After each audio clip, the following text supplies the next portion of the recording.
시청자 여러분 안녕하십니까. 6월 3일 대통령 선거가 아흘에 앞으로 다가왔습니다. 만일 이 대선에서 이재명 후보가 당선된다면 제가 지금까지 누누이 말씀드린 대로 황제 대통령에 등극하게 되고, 또 외국의 언론들이 한국의 당선에 대해서 어떻게 보도할 것인가. 아마도 정과 사범의 5개 사건의 11개 범죄 사실, 그 중범죄로 재판받고 있는 피고인이 대한민국 헌정사상 이런 피고인이 처음으로 당선됐다. 아마 이렇게 보도할 수밖에 없을 것입니다.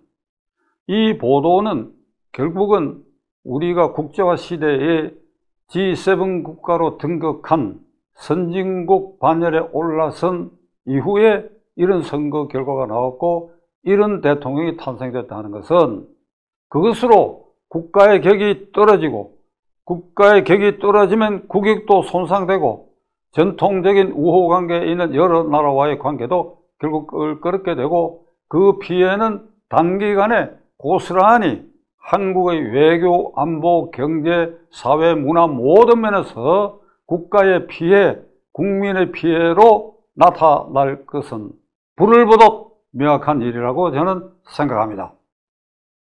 삼권 분립을 파괴하고 황제로 등극한다고 하는 것에 대해서는 제가 조목조목 여러 차례 말씀을 드렸습니다. 이미 국회는 장악했지요. 탄핵 남발하지요. 특검 남발하지요.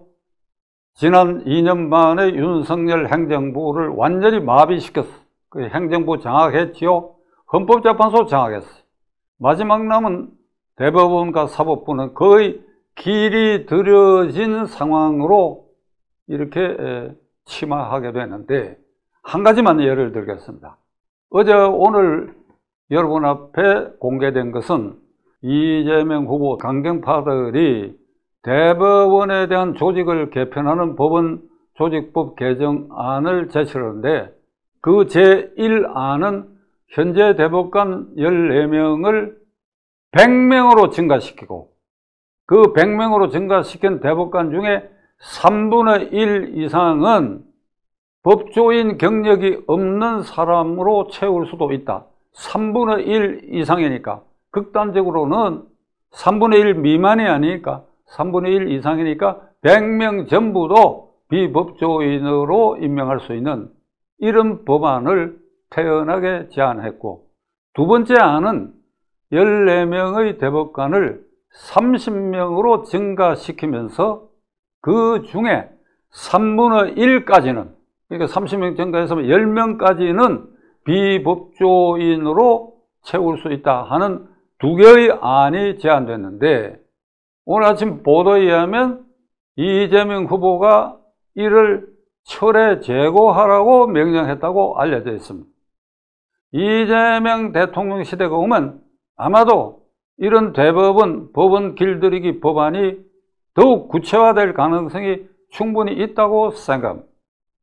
베네수엘라의 차베스 대통령이 정권 잡고 난 직후에 한 일이 대법관 20명을 32명으로 증가시키면서 그 12명을 자기 사람으로 채워가지고 모든 행정명령이나 국회에서 만드는, 국회는 이미 장악됐기 때문에 법을 위헌으로 다스리지 못하게 하는 기반 위에서 장기 집권하고 이른바 기본소득에 기반한 퍼주기를 하다가 나라가 결국 망한 거지 공화국이 된 사례를 우리는 똑똑히 보고 있습니다.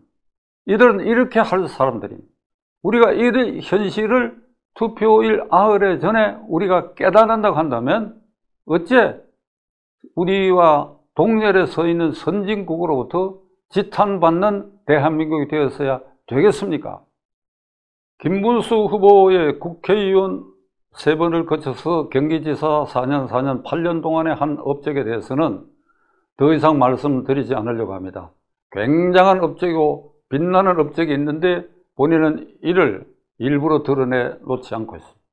이재명 지사 시절의 업적은 대장동 게이트, 그걸로 5천억 원을 생성해 가지고 성남 시민들에게 환원케 했다. 그러나 별도로 9천억 원을 범죄 조직에게 환원했어. 김만배 일당이 그 9천억을 가지고 그것을 저수지로 삼아 온갖 사건을 일으키고 있습니다. 50억 클럽 사건을 비롯해가지고 권순일 게이트까지 일으키고 그 대장동 게이트의 공범으로 지금 재판에 회부되어 있는 거, 그게 이재명 후보. 그리고 북한에 김정은을 만나기 위해서 800만 불을 송금하고 그것을 김정은을 만나기 위한, 골목을 하기 위한 이런 유엔의 제재를 위반한 이런 송금행위, 이거 반드시 문제가 될 수 있습니다. 그리고 어제 오후에서 오늘 아침에 불거진 그가 업적으로 내세운 것은 거북섬 게이트입니다.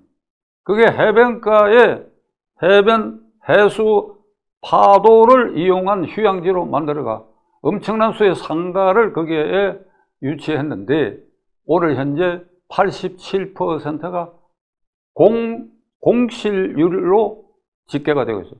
그러니까 폐허가 된 것입니다. 이거를 어제 오후인가 그 지역에 가서 내가 사람들을 꼬셔가지고 입주시켜 이런 성과를 냈다고 하는, 어떻게 그 앞에 가가지고 그런 새빨간 거짓말을 할 수 있어요. 이게 이재명의 진면목이다. 그래서 국가원수는 모름지기 청렴 결백해야 된다. 그 가족, 그 부인도 청렴 결백해야 된다. 이제 모든 것이 다 드러났어. 누가 진짜며 누가 가짜고 누가 진정으로 국민을 위할 사람인지 누가 진국인지, 진짜요 진국인지 다 드러났어. 이재명, 김혜경 부부와 김문수, 설난영 후보를 대비했을 때 김문수, 설난영 후보가 청렴 결백하고 주민을 위하고 국민과 밀착하고 그러면서 자기 자신들을 드러내지 않는 삶을 살아왔다. 이게 진짜다. 이게 진국이다. 그에 비해서 이재명 범죄 혐의자, 전과자, 김혜경 비슷하지요. 그 어느 쪽이 청렴 결백하냐? 이 이재명 팀이 청렴 결백하다 이렇게 생각할 사람은 저는 없으리라고 생각합니다. 그러면 그것으로도 이미 결판이 났다고 저는 생각합니다. 이번 선거는 5천만 국민이 가두어진 틀 안에서 우리 속에서 이 사람을 뽑을 수도 있고 저 사람을 뽑을 수 있는 그런 선거가 아닙니다. 이제 국제화 시절에 완전히 노출되어 있습니다.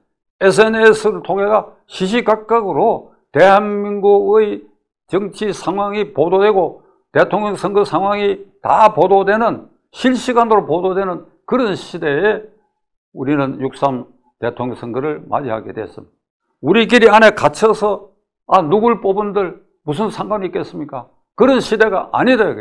나라를 생각하고 국제화 시대의 국제관계를 생각하고 그 속에서 나라의 국격을 생각한다고 한다면 진짜 진국 김문수 후보를 선택하는 것이 유일한 선택의 길이다. 이 점을 여러분들에게 마지막으로 호소하고자 합니다.